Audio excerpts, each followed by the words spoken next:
Welcome to Shorty SuperCoach. Got a feeling I had a good week in Classic. I hope you did as well, but Shorty's Flutters attack. I went down in my draft qualifying final, went down to Langers by 33 points.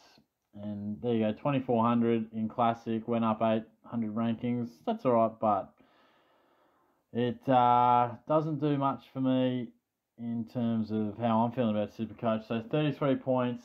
I had Hopper, who scored fucking 40. Green scored 50. Anderson scored 50. Just players that are... I mean, you can sometimes think that 100's more than capable from Tommy Green, but I really thought, yeah, okay, Hopper hadn't played much footy, but 39.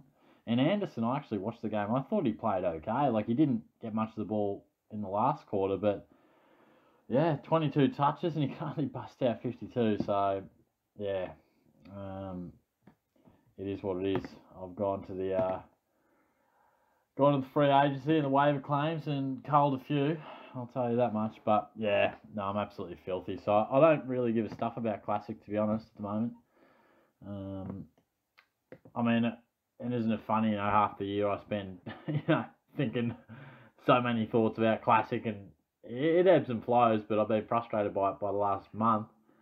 And I finally paid draft a bit of attention and have an absolute stinker. So SuperCoach is frustrating and, yeah, very annoying. But before we dive into my team, I'll tell you just a little funny story from the weekend. It doesn't involve me, really. It involves my dad. But we were going over to watch the Cats and Carlton game at my sister's place. We'd normally go, but Dad finished work a bit late and just, it's an away game, so we didn't end up going. Anyway, my sister lives in sort of, not an estate, but sort of a newish area, and Dad's not overly familiar with it. Only been to her place a couple of times. Anyway, she lives with some friends, whatever. So Dad's just knocked off work. He's had some dinner, and he's heading over. Game's just started, and you know those new estate areas, there's some winding little roads and things like that. Anyway, he rolls up to this house. Sort of feels like, I won't knock on the door because the game started. They'll be watching. I'll just roll in. So he takes his shoes off, opens the door, walks in. Hey guys, how's it going? Where are you watching it? Sort of thing. Just and it's real quiet. No one's really around. And this bloke just comes out from like the kitchen area, sort of pops his head out. And Dad's like, who the fuck are you? Old mate Jeff has walked into the wrong house. He's just parked at this house, which he swore was my sister's place. He swears it looks exactly the same from the front with the same wooden steps. I don't know. Maybe Jeff had a couple too many bourbons. I'm not too sure. But he walked in and this random bloke's got another random bloke in his house. I would feel so weird if some bloke just walked straight to my house. But no, he made himself at home. And Dad was like, I think I'm in the wrong house. And he's like, depends who you're looking for.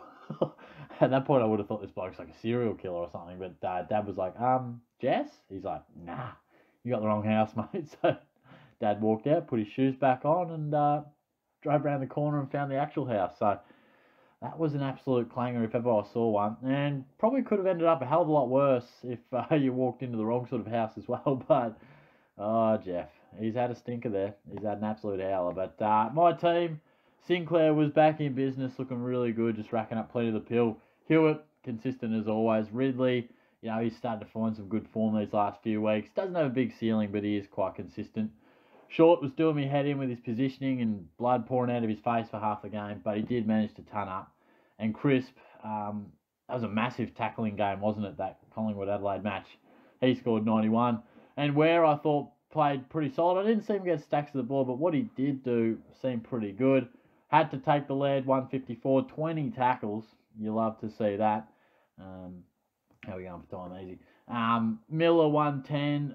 Neil was playing great footy. Petrarca was fantastic. McRae got heaps of the pill. Brayshaw was good. Cripps is really the one who's just not quite firing, is he, at the moment? He's just, I don't know what's going on with him. It's not like he's playing bad footy, but he doesn't quite have the quantity. He's just not quite playing to that early season form. And I brought Taranto in for a bit of coverage for my forward line and midfield. And on this a week, it was obviously used for the midfield to account for Clayton Oliver.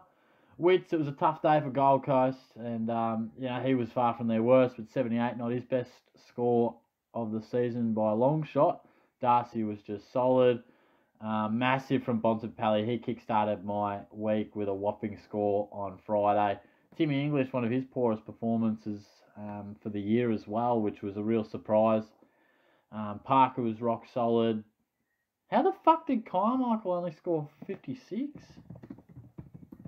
I am fucking furious at that. Fuck me. Didn't he have like 30 touches? This shit pisses me off so much. Where the fuck's his stats at? Where's Footy Wire?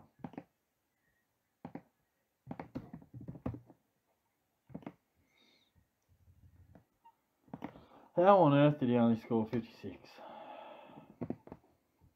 The bloke's gone had 24 kicks, 8 tackles, 10 clangers will probably do it, but even still, fuck me, 8 tackles, kicked a crucial goal. Sometimes the scoring system really just pisses me off. Anyway, that's the SuperCoach system. Anyway, Duncan, is really relishing the role that he's currently in, and Dunkley was good without being great. So that's how my team shaped up. Look, I've got a couple of trades left, 50k in the bank. I'll have a think about if I need to do anything. At the moment, I feel like I won't.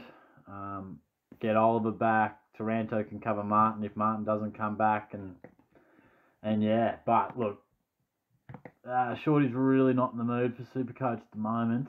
I will hope that I've won a few of these leagues and hopefully pushed into the top 8 for some of them. It's been a fucking hard year in that A-team league. It's a dominant league. We're up to 3rd, which is great, but I am down to 7th, so that's no good. Had a good win in Braggers, so I'm going all right there. I'm happy with that. I'm 9th in this one, so that hurts, losing there. But a win there puts me to 8th. A win there puts me to 9th, so I'm right in the thick of it. 9th as well there. So lost that one. 6th, lost that one. So look, I'm really in most of them. I'm there and abouts in the 8th sort of position, but I doubt I remember looking the other week and I was sort of a couple of games off some of them, so I don't think I'll be playing finals in all of these, probably half if I'm lucky, but anyway, my main focus is draft, hence the deflated Shorty you see in front of you. Extremely disappointed. Well done to Langers. He's has a really good side, and you got to respect that. But I don't think either of us had an amazing week. I think 1,700 you've got to have, that's par. But to lose by 33 points with Baker, Hopper, Green, Anderson, Flynn, fuck me. So Nick Nat gets rested. Grundy still hasn't come back. I mean, even that just tears your heart out. I mean, you can't tell me Nick Nat wouldn't have scored 80 against, a weak Hawthorn ruck department. Anyway, there's no point fuming on that, is there? I've got to move on, make a few trades, and I guess that's why you get the double chance when you do finish on top of the ladder. It gives you a chance to have a stinker of a week and your season isn't over. So I've just, Watto had an amazing week, and he's probably the inform coach in their league. So even though I'll be playing the winner of 3rd and 4th, I almost feel like I go in as the underdog just with the form my team is in. But I'm hoping they can regather some form, and maybe just a little bit of luck goes my way. That'll be my full focus next weekend, so we'll see how we go. But I hope you had a good week out there. Feel free to comment away any questions you've got, or just let me know how you went. And as always, I'll look to get to those, whether it's Monday or whether it's Wednesday, Thursday. I always try to get to them, and generally do. Just what stage of the week, I don't really know. So I'll talk to you guys soon. Thanks heaps for tuning in.